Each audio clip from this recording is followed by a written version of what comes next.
Hi, everyone, and welcome to Tech Tactics Live. This is episode 45, and today we're talking about the Porsche market, the market in 2022. A few housekeeping items. We want to make sure we thank Pirelli, our sponsor of Tech Tactics Live. And also, if you're enjoying the series, if you're enjoying the show, you're enjoying the comments, we ask you to like the video, comment, and of course, subscribe to the channel so that you don't miss out on future videos. For those of you that are watching live with us tonight, be sure to enter any questions you might have in the live chat area, and we will share them with our guests. Speaking of our guests, from Columbia Valley Luxury Cars, the owner, he's also, you've seen him as PCA's valuation expert. But tonight he has a very special role for PCA. He is our Punxsutawney Phil for the Porsche market. And here he is. Where is Punxsutawney Phil? He's somewhere here. There he is. So that is Nathan, our new mascot. And Nathan, we want to know whether or not you saw your shadow when you were in Scottsdale. You know, it's a great question. I would say no. I would say the season looks good, although I'm a little insulted, Vu, that you think I look like that guy. I'm gonna ask my wife if she thinks so. I thought it was a cute groundhog. Let's throw up the agenda and let everyone know sort of the framework in which we're going to have a discussion. Of course, like, comment, and subscribe. We're going to talk about why Scottsdale is so important. What are the surprises in the Porsche pricing that you may have observed while you were there? And then the importance of being at an auction in person, understanding the atmosphere and such. And of course, we're going to weave in all the questions that you all might have throughout the show. Right now, let's see, I see we have about 100 people online, which is fantastic for a start of the show. And let's just get right into it. Why is Scottsdale important to the market? That's a great question. So let's give a little history. You know, well before the advent of sort of the online auction marketplace, which we'll touch on, Scottsdale has kind of been a big venue. You know, Barrett Jackson set down roots many years ago, and it became sort of this place in the desert, if you will, in January, which sort of sets the tone for the collector car market for the year. So everyone kind of waits with anticipation to see how Scottsdale shapes up. And they use it as a bellwether. You know, is it going to be a solid year? Is it going to be a strong year? What's hot? What's not? So it's a really interesting place to go. I've been going for many years, and each year, the really most important thing I go for is just taking the temperature. You know, what does it feel like to physically be in that place and see what people are doing and saying and how they're behaving? And it was really interesting coming out, you know, as we start to emerge out of COVID. I went, for example, last year, which felt quite odd. I would just be the best way to put the climate last year in 2021. So to go for 2022, it felt materially different, and we can delve into that. But I think that's really the importance of Scottsdale. It's one of the three sort of flagship sales of the year, which again starts in Scottsdale, quickly moves to Amelia Island, which happens here in just a couple weeks. And then we sort of end our summer with Monterey. And the coolest thing about those two events is, of course, we're tied in with Works Reunion. So we have Works Reunion the week of the big sales in Amelia, and we have Works Reunion in Monterey during that big sale week as well. So maybe just throwing that out there, Vu, we should have one in Scottsdale. Just saying. There you go. So for those that have never been to the Scottsdale auctions, give people an idea of the scope. Like, how many cars total? How many does Porsche represent in the percentage of all the cars that are being sold during that weekend? Yeah. So, you know, sometimes in the Porsche Club, we think we represent the whole car market, and we really don't. So let's back up and we'll talk about sort of the global collector car market. Really, you know, the 10,000-pound gorilla in the room is Barrett Jackson. They planted their foot there first and kind of created this venue. So the average American, if you say, hey, I'm going to Scottsdale in January, they think of Barrett Jackson, because Barrett Jackson's done a phenomenal job with their TV broadcasting and really creating a brand. And so typically they sell 4,000 or 5,000 cars, predominantly American cars, but they're big enough that they're in every space. So they do sell, you know, higher end European cars. They sell some Japanese domestic market stuff. but their predominant market is, American iron, muscle cars, hot rods, that kind of thing. So they're the largest by volume. And then everything else kind of filters down from there. In the Porsche space in particular, there's really three companies which occupy the space that is largely what we talk about. And anchored at the top would be kind of the duo that kind of go back and forth, which would be RM Sotheby's and Gooding. And then Bonham's always good for some good Porsche inventory as well. And then there's some smaller auction houses generally present. Worldwide was there. Sometimes Mecum will be there, Russo and Steele, and that kind of thing. So it's an entire 10-day car extravaganza. So you have your auctions, but then of course you have a lot of different, car activities going on because they know that thousands of people are there in the desert that are car people. So if you want to go just have a fun week of being social around cars, and if you live anywhere up north, you can count on the weather being 60, 70, or 80 degrees. It feels really nice. So do you typically go there to buy and sell, or simply to buy, or to help somebody sell, or what's your role when you go there? The number one reason that I go is I'm kind of a big proponent of, if you claim to be a subject matter expert, and I'll go out there, I'm Porsche's expert on valuation, you darn well better be actually looking and touching and seeing and inspecting the cars in person. So many people simply look at the online auctions, or they look at, cars that are available online, or look at catalog descriptions, and they say, oh, well, that's a great buy, or that was a bad buy, or whatever. And I said, well, you haven't even seen the car. How can you actually evaluate its quality without knowing what it is? And so the most important thing I go do is I go there with a list of all the Porsches, and I go there with my, flashlight and my paint meter and my camera, and I go look and touch and grade the cars. And that way I know when someone says to me, oh, well, my 79 930, what's it worth? And they say, I saw one that sold at, RM for, $245,000. I can say, okay, well, let's see how that compares to your car, not just someone's description of their car or that one, right? So that's the primary reason that I go. I have done some selling there. I don't think I've actually done any actual buying for me personally. I've bought for some customers, but it's definitely a better place to be a seller historically than to be a buyer. Yeah. So speaking of cars being sold and the inventory, and a year ago we were thinking the market was already bonkers, and now even just your regular, commuter car values have gone up. So I'm assuming when you walk through the doors down in Scottsdale, you just saw more of that.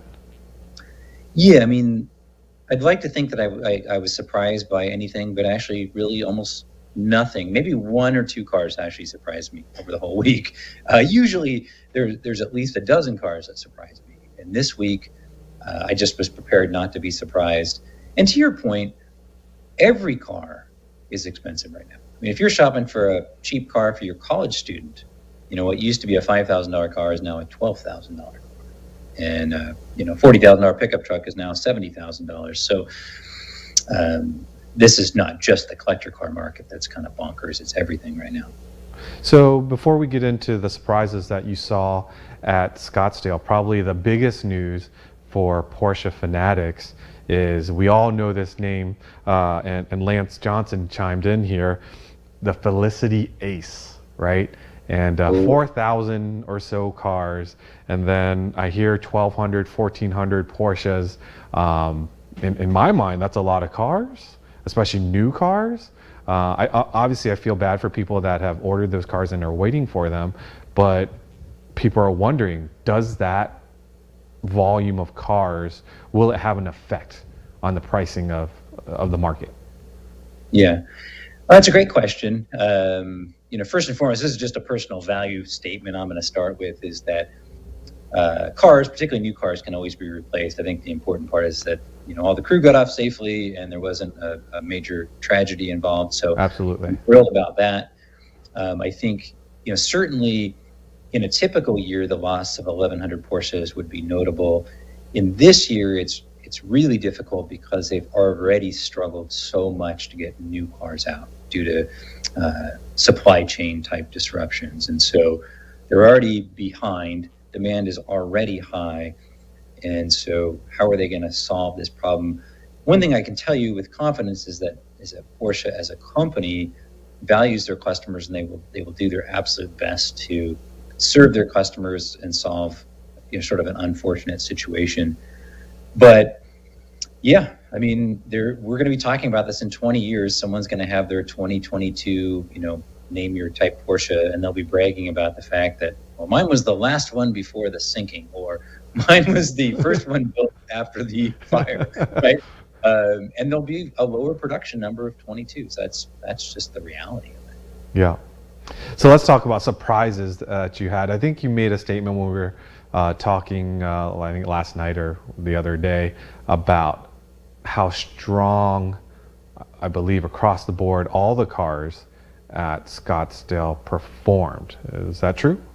Do I have that correct? Yeah, I mean, basically, if you had a Porsche, it did well. One of the things we've historically done in these conversations is we'll highlight, okay, which are cars which are still a good buy right now, or maybe some cars that have cooled in the market that might have an opportunity. There really isn't a lot of, quote, opportunity. If you're buying right now, you're buying because you want to buy. Or potentially you're buying because you sold another car at a record number and you feel okay about then redeploying that capital towards another desirable Porsche, right?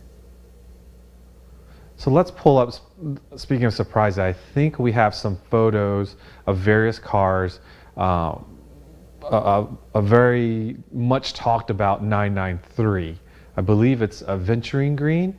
Let's see, what number was that? 854, lot number 854? I think that's right. There it is. It's a good looking car. For those of you that aren't looking at your screen closely, the price for this Venturing Green Cabriolet looks very nice. It went for $165,000. That's bonkers. Why is that the case for this car? Did you see this car in person? I did see the car, and I looked at it, and I would describe it as an honest, clean, good car, not extraordinary, not out of the ordinary. It would fit right in at a Porsche driving event. It would not place at a concours event, and that's not picking on the car. It was just a good, honest, nice car. But this is an interesting result, and it caused a lot of chatter, basically because this result is so far out of any normal valuation. So the first thing I always want to tell people is that when I talk about values, there's two caveats I always start with. Number one is, yes, we're talking about values tonight, but the number one thing I encourage people to do is love, drive, and enjoy their Porsche. So that's rule one. The other thing I always tell people is there's always an outlier. And I would label this sale as an absolute outlier. And why would I say that? Well, just for fun tonight, I went on AutoTrader and I said, give me every 993 Cabriolet for sale in the country below $100,000. And almost 25 cars came up. In fact, a 56,000 mile Adventuring Green Ungray 96 came up for $68,900. So what that tells you is someone could walk in to a mainline dealership today and for $68,000 buy themselves an Adventuring Green 993 Cabriolet. So why did this particular car do $165,000? Well, we may never actually know. Ultimately, you had to have two people bidding to get to that number. My suspicion is a little bit of the following. If you're a seller and you're thinking about selling your car at an auction, and whether that's be an online venue or one of these traditional auctions, it pays to understand the pros and cons of each sale and why you might pick a particular venue. So as an example, I would not label Barrett-Jackson as an auction house that's an expert or known for Porsche. However, depending on the type of Porsche you have, that may be the right pick. And the right pick would be if you have a model of Porsche which has good eyeball as an attractive car, but maybe is sometimes shunned by the Porsche purists. And I would say open air-cooled cars might fit that category. I think they will generally perform better in a venue where the average attendee is not a Porsche purist, they're just car people. And so they look at this car and they say, well, it's a pretty car. It is. And they like it. And maybe they're not super up on the absolute values, and they just know, hey, these last air-cooled 911s are really desirable and really valuable. And so to them, they may not get the nuance why, an adventuring 95 993 coupe wouldn't be worth 165, but in today's market, it'd be worth 120. So maybe they just sort of got their values mixed up or just don't follow them. Well, I think so as people, right venue.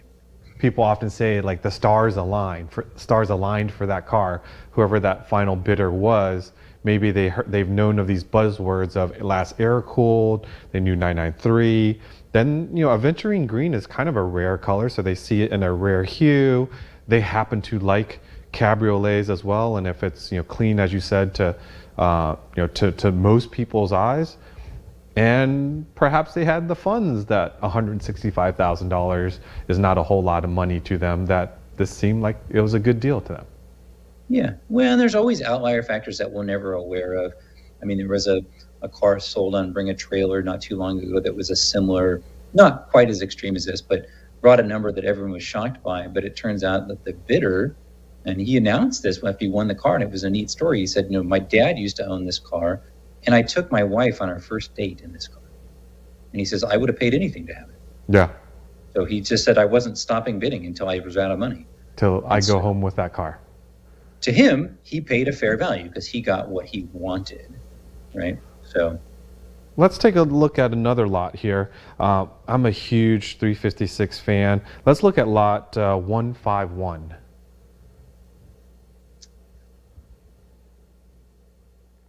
Oh, this was a beautiful car. I don't know, did you get a chance to see this car in person? I did, and I really liked this car. And I'll tell you, the things that I liked about this car are maybe not obvious on the surface, and the car did quite well. I can't remember the number, around 400K on this car, if I recall. What I liked about this car is you look at it at first glance and you think, a red Speedster, while iconic, generally red doesn't bring a premium because, it's so commonplace. But what's interesting about this particular car is almost 50 years single ownership. And the car was restored almost 50 years ago. And the quality of the restoration, how it's held up, the car just held up really well. And if for those of us who've done restorations, one of the things that is the restoration I'm scared of is when someone lists the car and it says, it just got out of paint and it's got 50 miles on a full rotisserie. I just think, man, I haven't even found the problems yet. And so a car that was done that long ago, and you can see how well it's held up in terms of particularly the metal work and the body. And then also on the older restorations, you tend to have original parts. Most new 356 restorations use almost exclusively reproduction parts. And so for us nerds, we like a car that's dressed with the correct lenses and trim and deco and so on and so forth. And so it just had kind of a nice, warm, comfortable glow about it. And I think that car spoke to people.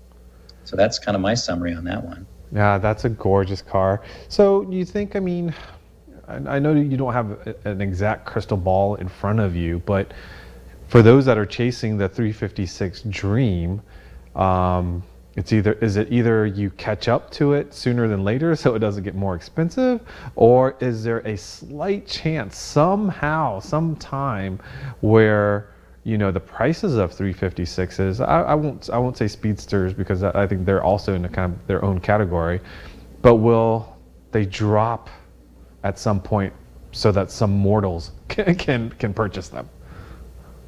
I don't know that 356s as a sort of a enormous category will drop.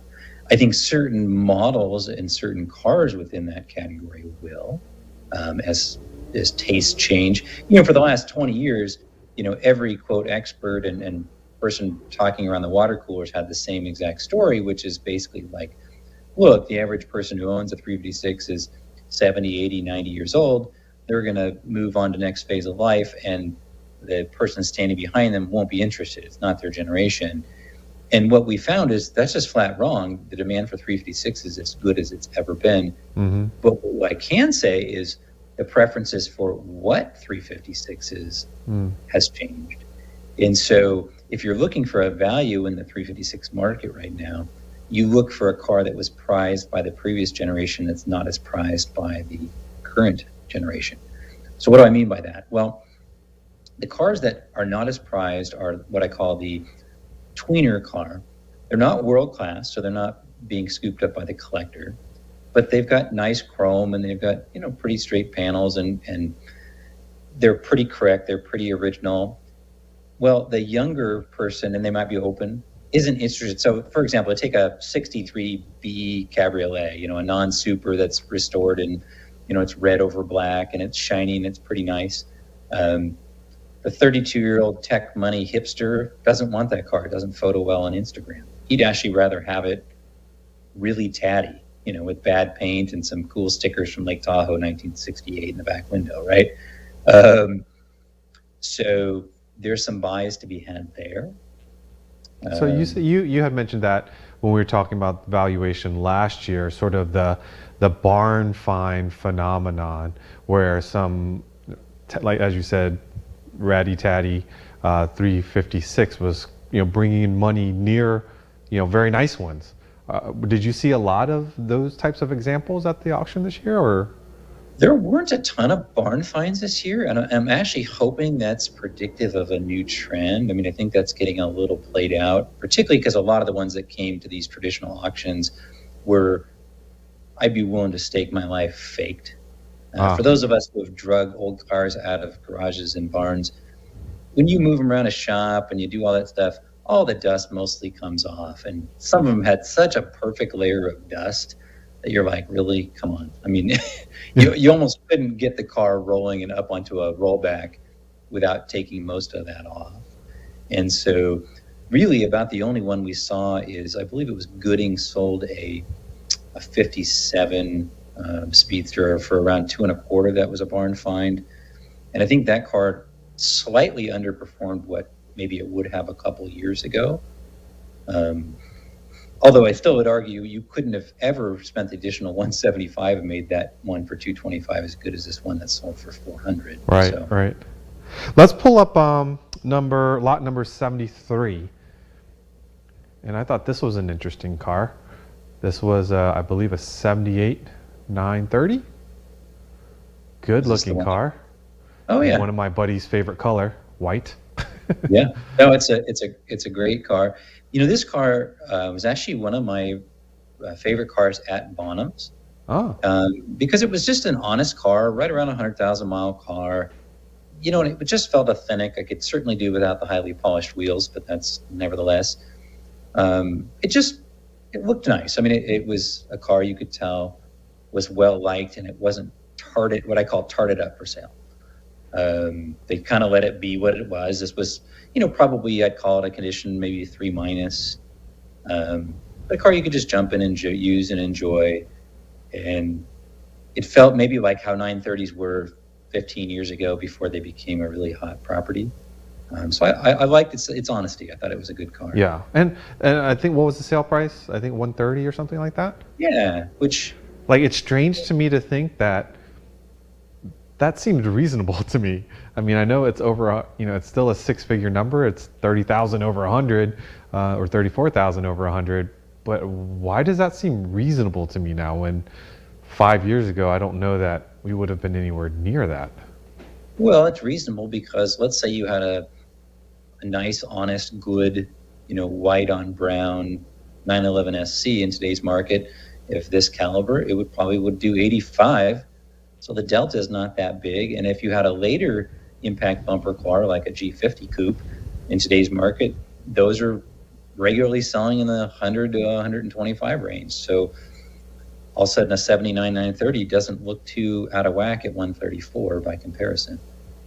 Last year you mentioned some of the earlier turbos surprised you, because at one point, most people didn't even want to look at a non-intercooled turbo, but now if they were, in the lot, it was a buzz, right? So what was it like this year? I didn't see hardly any early turbos. And I think one of the reasons for that is that early turbos, again, were highly undesirable for a long time. And I think that was unfair. They're actually fabulous cars if you get a chance to drive one. And then they had a moment in the sun for a little while where they became kind of the hottest property. And then I think they just maybe got a little oversaturated, and we drug a lot of bad cars off the bottom of the ocean and shined them up. And so they kind of cooled. And so I think a lot of the people that have the really good ones have said, look, I'm not selling it at a discount. And there hasn't been a breakthrough sale in the last probably 18 months on one of those early cars. And so I think the moment we get another breakthrough sale, you'll see a few more hit the market. Because frankly, if I owned a 3-liter turbo, a good one, I wouldn't sell unless I got a record price for it. And it's just because we haven't seen a big one hit the market, and jury's sort of out on whether they're back.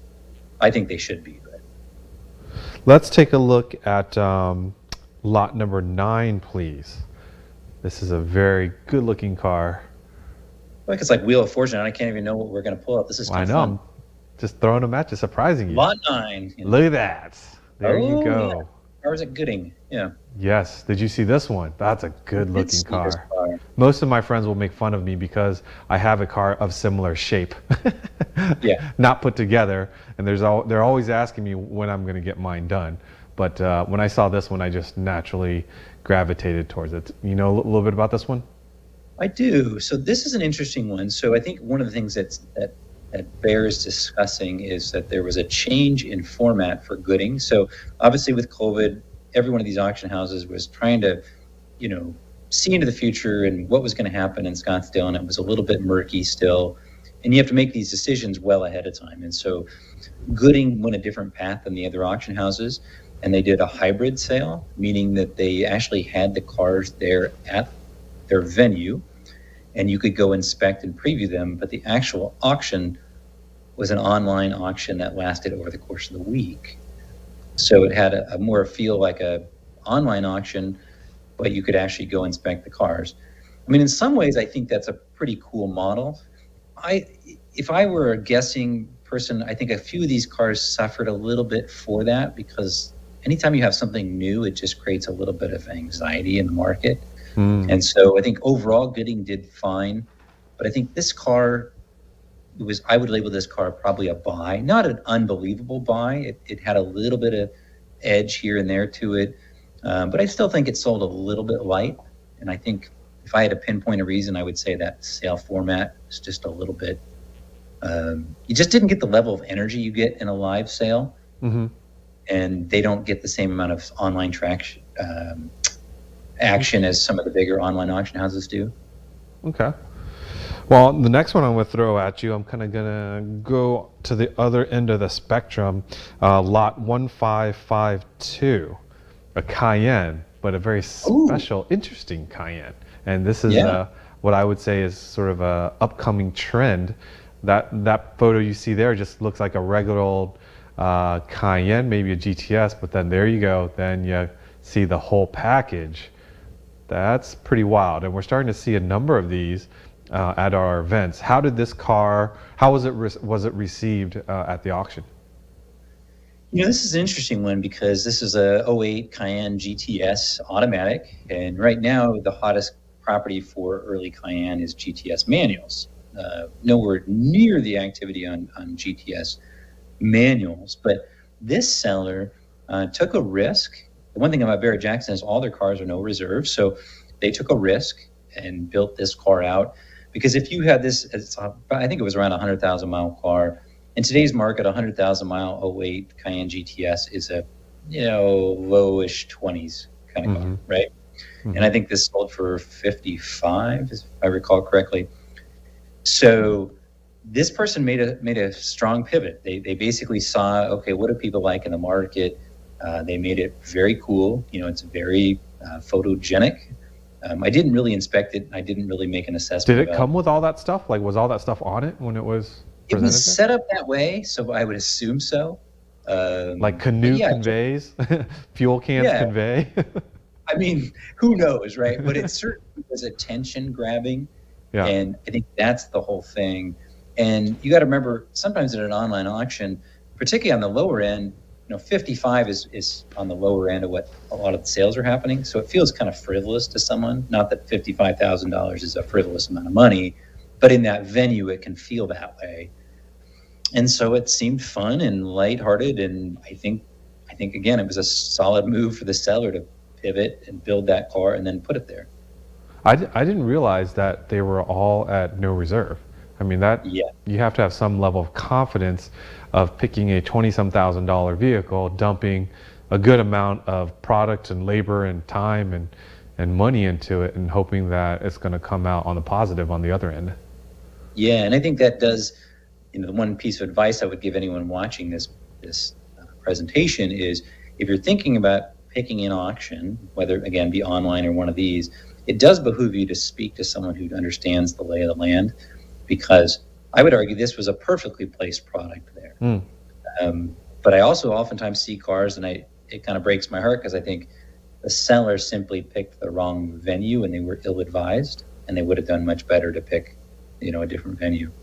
Yeah, and what I hopefully they made a conscious decision with that car is, though the modifications to it might be wild, they didn't go with some sort of crazy paint scheme that would have narrowed the number of buyers. The bronze wheels that's tasteful, all the lift kits and stuff like that, but they kept the color of the vehicle so that it would be attractive to probably as many people as possible. If you did some sort of camo theme or some crazy wild color, a lot of people would just stay out of it because they wouldn't be able to see themselves driving something like that.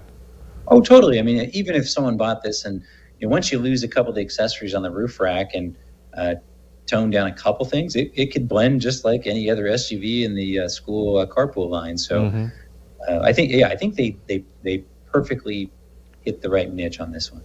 Nice.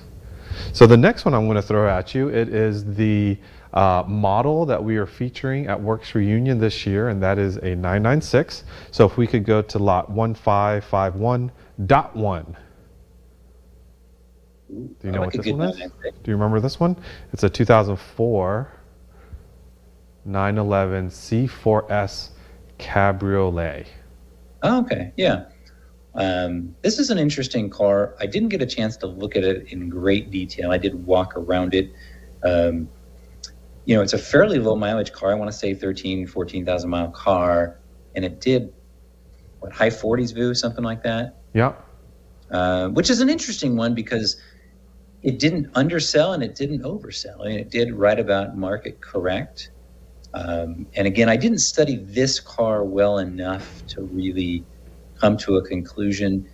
But what I would have argued is the seller themselves probably would have done better with this car at an online auction. How come? Not that they maybe would have sold for much more, but their fee structure would have been less, and they'd have less overhead in terms of transporting. Why do you think it would have done better online?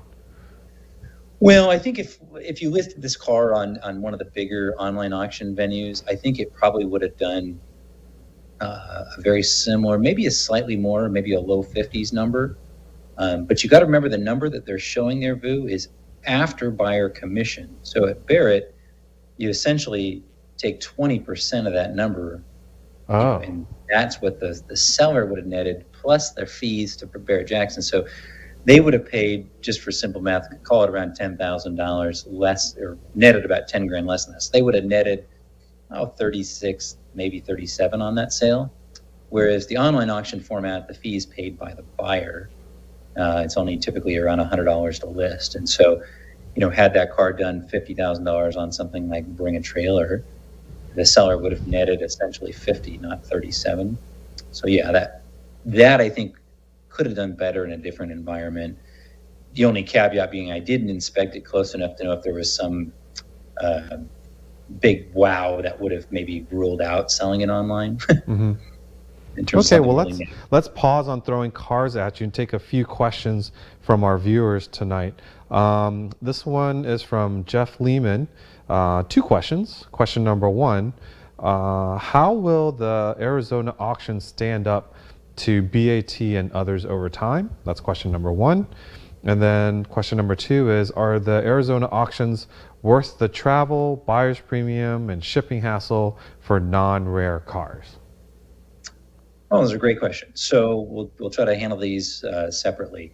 Do I think the Arizona auctions will hold up? Yes, I do think they will. Are we going to see change in the marketplace due to increased competition and pressure from the online auction space? Absolutely. It's already happening. It's having a radical impact. And I think a lot of it's going to boil down to what the offering is. And so you have to understand how each auction house works and maybe how each of them will be affected differently. So I'll give you an example. Barrett-Jackson, if you haven't been, is a combination of car show meets Middle America County Fair meets rock concert meets God only knows what, right?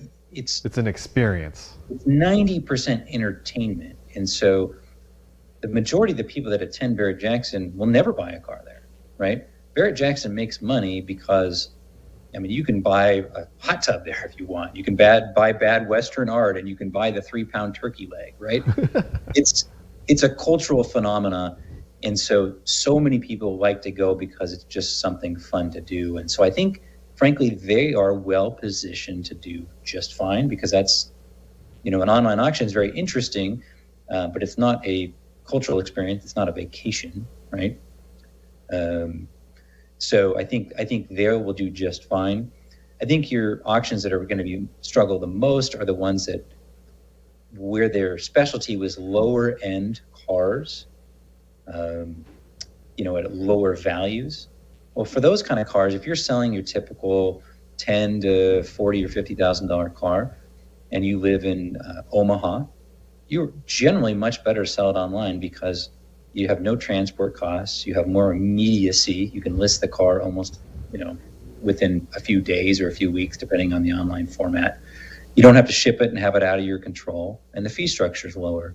So that's probably a better place for it. So those auction houses, I think, are going to struggle more. And then your boutique auction houses, like your Gooding and Company and RM, I think what they need to do is be able to communicate to their customers why and how they're different. And they are distinctly different, and we can get into that, but they need to be able to communicate that.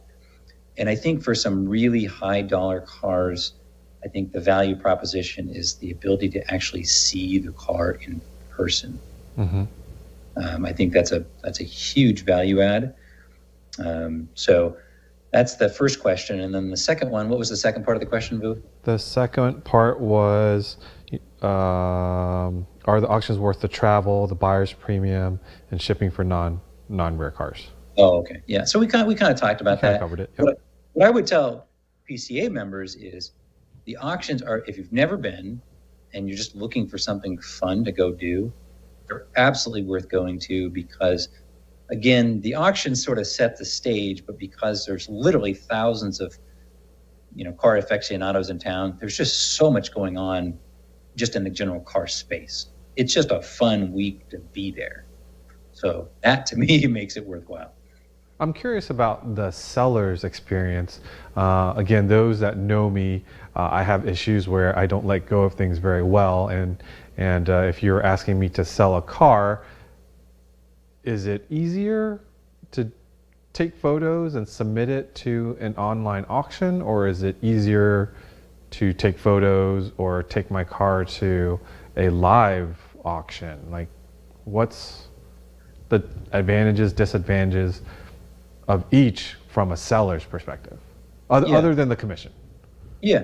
Well, I mean, let's talk about what I think is the biggest difference that never gets talked about. And I think the biggest difference, and this is really an important distinction, and it frankly amazes me that the traditional auction houses don't speak about this, is that if you think of your online auctions, right, and you can name your litany of 20 of them out there, there's a couple big ones, but one important thing to know is I would say those places are actually not truly an auction. And people say, well, what do you mean? And I said, well, let's phrase it like if we were doing real estate. When you hire a realtor, your realtor works as a true intermediary, right? So that you employ an agent, they represent you. Generally, the buyer has their own agent, they represent them. And the transaction, you and the seller never get together and do the transaction together. There's a true intermediary.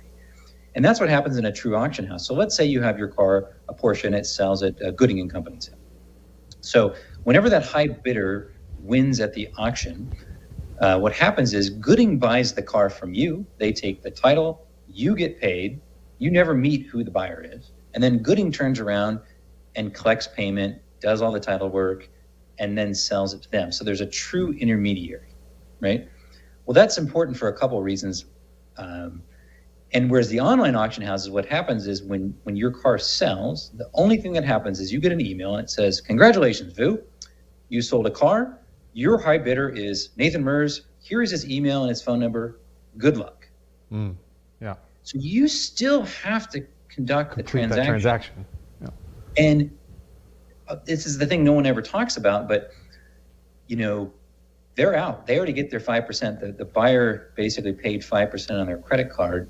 And so what I actually call the online auctions, and this isn't knocking them, I have no problem with them. In fact, I have cars selling on there right now. But what it really is, it's the world's most expensive, very hot lead generation source. Because really what you have is a very hot lead. You have someone who's highly motivated, they paid 5%, right? And you've agreed to a number. But that's really all you have at that point. You still have to, so, like I've sold cars before and someone will say to me, well, it's great. Okay, well, my buddy's going to buy my 356, in about 2 weeks. He's waiting for his house to close and he's going to fund me and then I'll fund you. And it's kind of like, well, that's not really the deal, right? So the auction house actually does it distinctly different, right? You're selling the car to them. You're not selling to that next buyer. So I think that's a big difference maker between the two. And then I think the other big difference maker is the ability to actually see the car in person. A lot of people don't know this, but if you see a car at one of the catalog sales and you have an interest in it, you can set an appointment with one of their specialists and you can go inspect the car. Right? So you go in there with your bidder's credentials and say, I would like to inspect the car, and you're generally allowed to crawl over it and sit in it. And if you're really interested, they'll take you for a ride in it. You can inspect the documentation. You can bring an expert in. That's a lot of what I do when I go down there. Clients will hire me to basically inspect a car. So, whereas if you're doing one on one of the online auctions, ideally the seller will allow it, but if the car is sitting in Anchorage, well, that creates a little bit of a challenge, right? Right. So here's a question Jeff Jones brought up, and I think there's sort of a gem in between online auctions and in person. What have you noticed in terms of the market value and the benefits and such from the PCA Mart, the classified section online on PCA.org?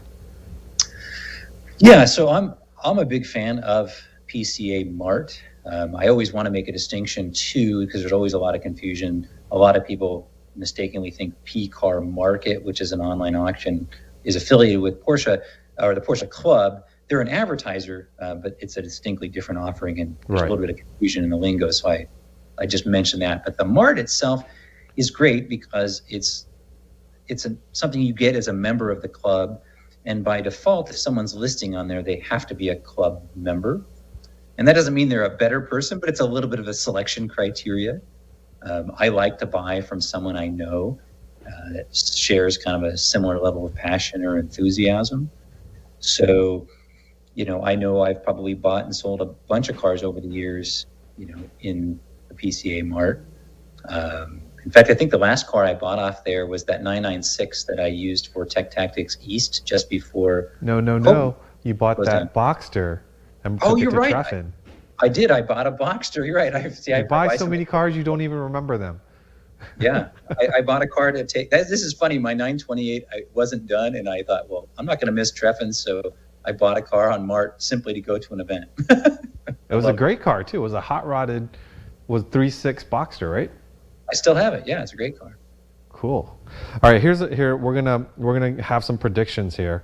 Holly Jenkins is asking thoughts on market predictions for the 987 Boxster Spyders and Cayman R's.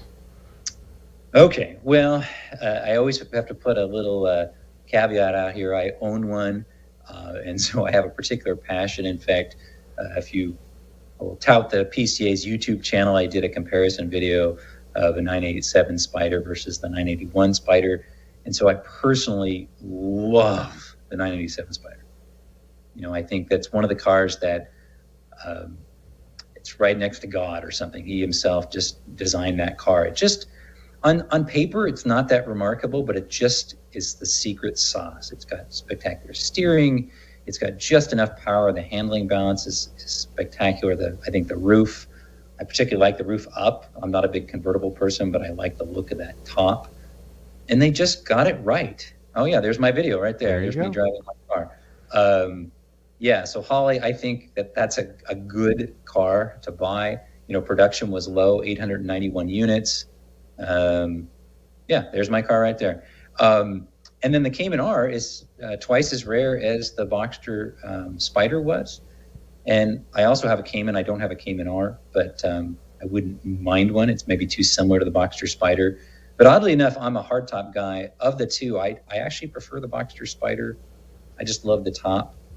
But either one, I think from a value standpoint, that's a car in the future to have. I think you've made Holly very happy with your your love. Unless she's trying to buy one, now prices are going to go. Well, yeah, that's true. You've just made the purchase much harder for her because the prices went up every time Nathan. Actually, someone said that every time Nathan speaks about a car, the prices on the cars go up. You should just I'll change my answer. Holly, it's a terrible car. No, yeah, bad car. So let's bring up the last car that I had, and maybe there's some cars that you want to talk about. But I'm always looking for a steal, and lot 21. Oh, it's already up. Nice job. The 2001 Boxster.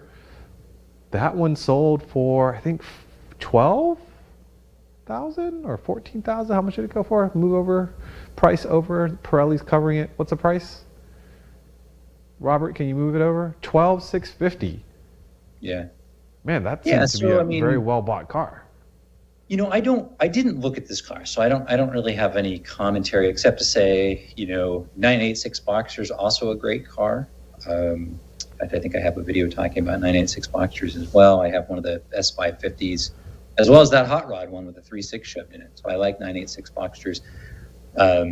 For me, I probably would not buy an inexpensive Porsche at one of these auctions because the fun thing about an inexpensive Porsche is that it's inexpensive, and the most expensive Boxster you can buy is a bad Boxster. And so to me, I'd rather be able to buy in a venue where I can do my due diligence, and so make an inspection of the oil sump and really look at the car and make sure I don't have an issue potentially with IMS or bore scoring or intermix or something along those lines. So while the price looks attractive, it's not so attractive that I would probably take the risk. I'd probably rather, to your point, use the PCA Mart and spend 15 grand and buy one from a club member where I could have it inspected by a well-known independent. So let me take you to the opposite end of the spectrum, and I'm going to throw Robert a curveball here. Robert, can you throw up the first car, lot number 1398? It's going to take him a little bit, and you'll understand why I'm talking about the opposite end of the spectrum, because this is a 2004 Carrera GT. Oh, yes. 1398. Lot 1398. Not that one. Beautiful car, though. That's a beautiful car. Yeah. So while he's bringing up the photo of the specific Carrera GTs, I mean there were at least two of them that I see here, and we saw a few on BAT. Prices on Carrera GTs seem to be pretty bonkers. Yeah, Carrera GTs are one of the strongest segments of the market. If you were a seer and had a crystal ball, as recently as 2 years ago, a couple notable cars sold in the, let's call it 800K range. Whereas now, I think 5 or 6 Carrera GTs have sold in the last 60 days, all between a low of 1.55 and just over $2 million, right? So essentially, they've nearly doubled in the last 2 years. And it's not like a $12,000 Boxster that doubled to 24. We're talking going from 800,000 to 1.6 or 1.7 million. So that's a pretty sizable change. You can see this car did 198. So that's right in the money. And actually, believe it or not, this is an interesting one because one of the things that was kind of touted about online auctions early on is, oh yeah, they're good for the $20,000 car, but they're not going to do well on the really expensive cars. But both the record sales that have happened on these cars have happened on Bring a Trailer. And so Bring a Trailer has really proven to the world we can sell the $2 million cars. And so that's sort of been an interesting turn of events. I'm not cool enough nor rich enough to own a Carrera GT. In fact, it's the only Porsche I can tell you I've ever driven that scared the life out of me. I realize I'm not rich enough, cool enough, or talented enough to drive one. So while we're up there in the price arena, let's talk about is there a big shadow cast by the Carrera GT, and you don't hear as much, but I saw here lot 1405 there was a 918 Spider, or actually I think there was two of them. So 1405, what between the two, right? I mean, that's more of a modern day supercar. What did that car go for, Robert? Does it have a price? 1405. If not that one, there was 148. It was a no sale, if I recall, but it may have sold after the sale. But I can speak to the market for 918s. Yeah, if you don't mind. 918s are, the interesting thing about 918s versus Carrera GTs is that they are both distinctly different. While they're both Porsche hypercars, the Carrera GT sort of puts a bookmark on the end of the completely analog car, a V10, race derived, very minimal driver aids, right? Really extreme and out there car. And then you take the 918, which ushers in the very first of its kind, and you've got a completely modern and a hybrid, drivetrain. So kind of the start of a new era. And so they have a very distinctly different kind of place. In terms of production, they made a lot more CGTs. I think they made 1,270 Carrera GTs, and of course they made 918 Spiders. And when they were new, Carrera GTs flew off the shelf and you couldn't get one. 918s, if you recall, when they first announced them back in 2012, the economy was terrible. So the idea of spending $900,000 on a Porsche in 2012 didn't sit that well. And so if you recall, Porsche actually had to do some, I won't call them incentives, but they did some bribes. Remember, they made the 997.2 Turbo S 918 edition. They promised the people that bought 918s you'd kind of forever be on a VIP list. So they had to wave a little bit of a carrot. And values-wise, these cars have been trading around $1.5 million, and that really hasn't changed. They're up ever so slightly, but they certainly haven't doubled. Because you got to remember, new they were 900. You could get them about that initially, and then they popped up into the 1.2, 1.3, 1.4, and now they're 1.5. So they've kind of just been sitting there. I think long term they'll be a good buy, but right. That was going to be my next question to you. Back in 2009 or so, you could buy a CGT for $300,000-$400,000, and then fast forward to today, the prices. Is this a early era for the 918 Spider, where 10 years from now we're going to look back and say you could have gotten that car in 2022 for whatever it sold recently, and you should have bought it then? Yeah, I mean, it's hard to say. I think I might be the wrong generation, because of course, if I have to pick a car, I'm going to go end of the ICE era is going to speak more to me based on my demographic. But, what is a 20-something or younger going to think of a car that really kicked off the era of the hybrid hypercar at an incredible level? I mean, this car is an unbelievable car, right? So I tend to think, well, if I had to pick one, I would pick end of traditional ICE, whereas maybe someone who is of a generation thinks, well, it's more important to sort of herald in the beginning of a new generation. Yeah. So I don't really have a good sense for that. Speaking of generations, I know there's my son included when he was at Parade. He really favors the transaxle cars. And were there many in Scottsdale, and how did they perform? They didn't have a lot of transaxle cars. Interesting. Very minimal in the front engine 4-cylinder cars. They did have some 928 product, and as you know, I've recently become a early 928 fanatic. I have a 79 that I'm so in love with, I can't stand it. So I did look at a couple of those 928s. I didn't see any in particular that I was enthralled with, and they did okay. None of them, I think, did exceptional, but I also don't think that I saw any real exceptional product there. So I don't think it really predicts that they aren't doing well. I think it was just not the right mix. And frankly, those are cars that are doing really well online. Yeah. Let's see here. We're getting close to the top of the hour, but I did want to mention on this question, because I know the question revolves around somebody that is close to you.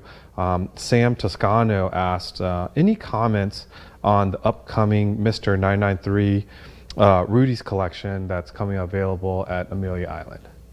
Yeah. So first off, for those who don't know Rudy, Rudy's a friend of mine, amazing individual, very generous, did a lot for the Porsche community, and was just someone I thought very, very highly of. And so, in fact, he passed away when I was in Monterey this past summer, and it just really took the wind out of my sails. So, first off, just there's Rudy himself right there, the man, Mr. 993.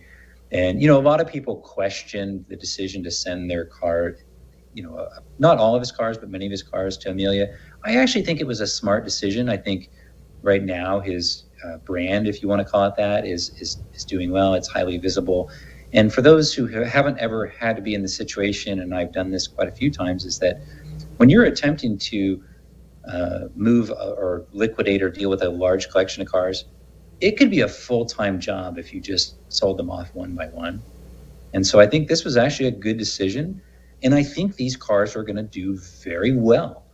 In fact, a couple of the cars that are going to be on offer there are cars that I had actually sold Rudy. So I'll be curious to see how they do. I hope for his family. I hope that they knock the cover off the ball. So I'll be rooting for him. Yeah, I'm excited. It'll be interesting to see how they do. So to close things out, Tech Tactics Live, the next one, number 46, will be March 16th. We'll be talking about tools for your Porsche, some DIY maintenance, things that we will suggest and talk about. The PCA's spring raffle, member-only raffle. Here's your chance. Since you can't get your GT4 RS allocation, all it takes is one winning ticket, and you can win a GT4 RS. And if you don't happen to win the first grand prize, we also have a second grand prize of the Cayman S plus $25,000 cash. We dropped a video recently on dry ice blasting. If you haven't checked that out, it's doing really well. I think we're up to about 5,000 views since we released it less than 24 hours ago. For those that are going to Amelia Island, I will see you at Works. March 4th, we have a worldwide reveal that I'm so excited to share with you. We'll also, for those that aren't coming, we'll certainly cover the event and bring it to you digitally once we get back from Amelia Island. And then finally, the PCA podcast up right now is episode 9. We just recorded number 10, Porsche Club Insider. If you haven't tried it, it's very easy to hook up to a podcast, listen. We would love your reviews, comments. Same thing with watching tonight. If you enjoyed tonight's episode, be sure to like, subscribe, and comment. And with that, I want to thank our guests, Nathan. I want to thank Manny and Robert behind the scenes to make this all happen. And until next time, stay safe and be healthy. Thanks, Vu.